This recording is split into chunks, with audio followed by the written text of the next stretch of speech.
4 million people have fled their homes now in the weeks that followed Putin's invasion of Ukraine, many of them fleeing to Poland and other nearby European countries, while others are heading to the U.S. through the Mexican border, where it's easier to get a visa to travel.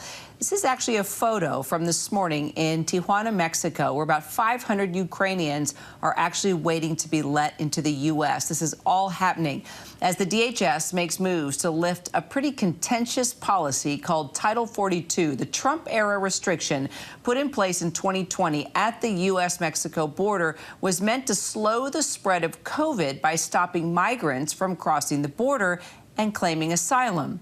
Let's bring in ABC News correspondent Will Carr. He's live from Tijuana, Mexico, with more on this. So, Will, Ukrainians aren't the only ones trying to seek asylum across the border. Russians are also fleeing this war as well, many of whom now fear persecution for speaking out against Putin. So are they being offered the same protections as Ukrainian refugees right now?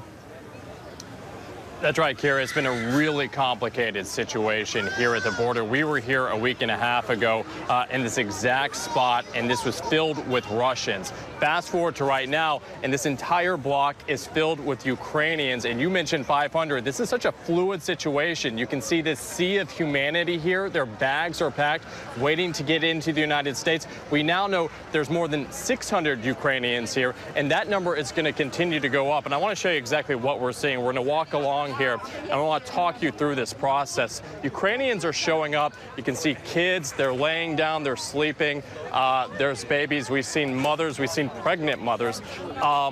There's a system here that's being run by the Ukrainians themselves, where they have an actual list. They showed it to us a short time ago. It's on a legal pad. On the legal pad, it shows how many people are waiting to get into the port of entry and how many are left here. The last number we saw just a short time ago was 606 Ukrainians here right now, and that number has just gone up. Yesterday, it was only 200. Today, you have more than 600. This is a bus station. Will, if we can walk in here for a second. The past couple of days, it's been raining here, so people are coming in, they're sleeping here, they're in here for protection from the elements. You can see this family here. Many have been here for a couple of days. Now, Kira, I want to go back to your initial question, because you not only have Ukrainians here, you also do have Russians. As we're going through this crowd, it's a little bumpy because there's so many people here. So when Russians have been showing up until recently, they came and they were the ones who were sleeping on the sidewalks. Now, this is flipped on its head, and it's sort of a crazy situation, having been down here a week and a half ago. Now the Russians are going up to the port of entry. They're allowed to go in, and they're seeking asylum. We've been told by immigration attorneys that what's happening then is they're being taken into custody by CBP while they're being processed. What's happening here is, because there's an exemption to Title 42, which you mentioned, and we can get into some more detail about that in a second. There's an exemption to Title 42 for Ukrainians to come into the United States. And in fact, President Biden said we'll allow as many as 100,000 Ukrainians in. But so many have come here to Tijuana that it's overwhelming the system right now. They're only letting about 30 in to put their asylum claims in every couple of hours, and that's what's led to this. And the big thing too is we're talking to local officials here in Tijuana. They're expecting these numbers, the number of people out here, to grow exponentially in the coming days, because Ukrainians know that they can get to Mexico. You can come to Mexico without a visa. They fly into Mexico City, fly to Tijuana, wind up right here as they wait to try to get into the United States. Kira.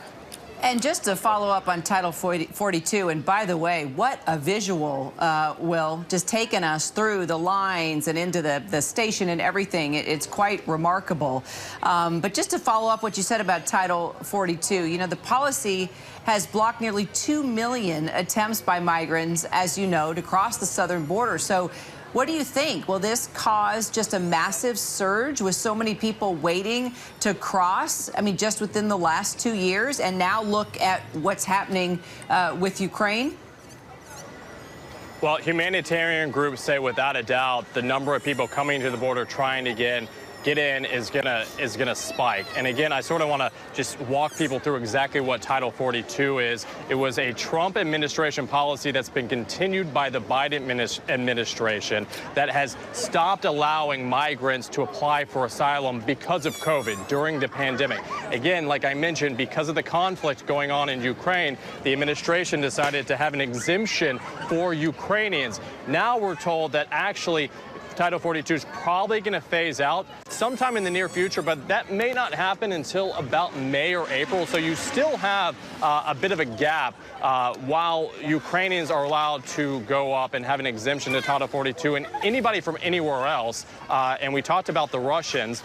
Those are people who are fleeing Putin specifically. They're in the opposition groups. They have publicly protested against Putin. So they believe that that Putin wants to kill them just as much as the Ukrainians here, but they have not been able to get in under an exemption either. And so it's gone down to which country you're from. And then over the last 2 years, we've seen Haitians show up in Del Rio, Texas, outside the border in Del Rio, Texas. I remember that visual underneath the bridge there, and they clearly they did not have an exemption, and under Title 42 could not walk up and claim asylum. So one thing that we've heard here in Tijuana for weeks is criticism of how this system's playing out, depending on migrants and the countries that they're coming from and the way that they're all being processed. Kara.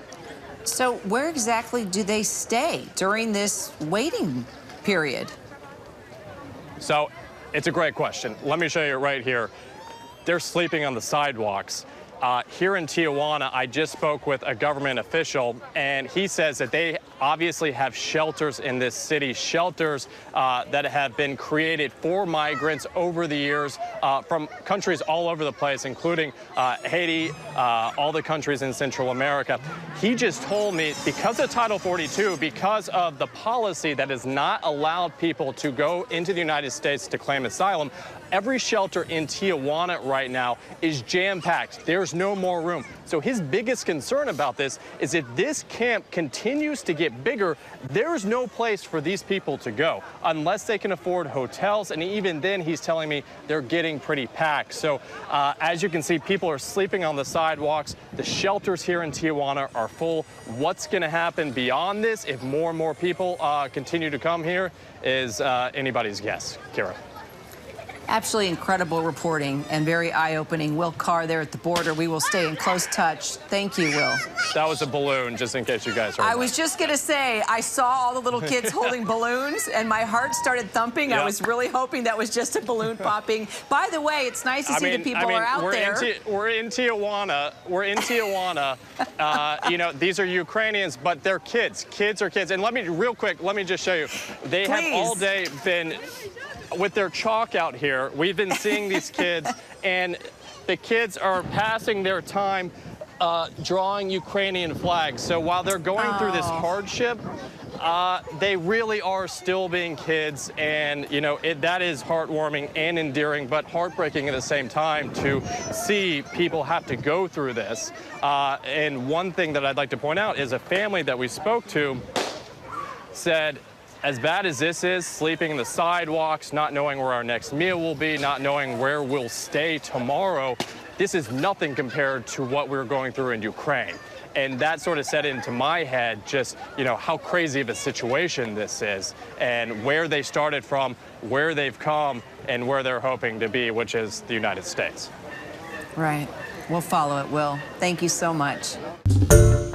Hi, everyone. George Stephanopoulos here. Thanks for checking out the ABC News YouTube channel. If you'd like to get more videos, show highlights, and watch live event coverage, click on the right over here to subscribe to our channel. And don't forget to download the ABC News app for breaking news alerts. Thanks for watching.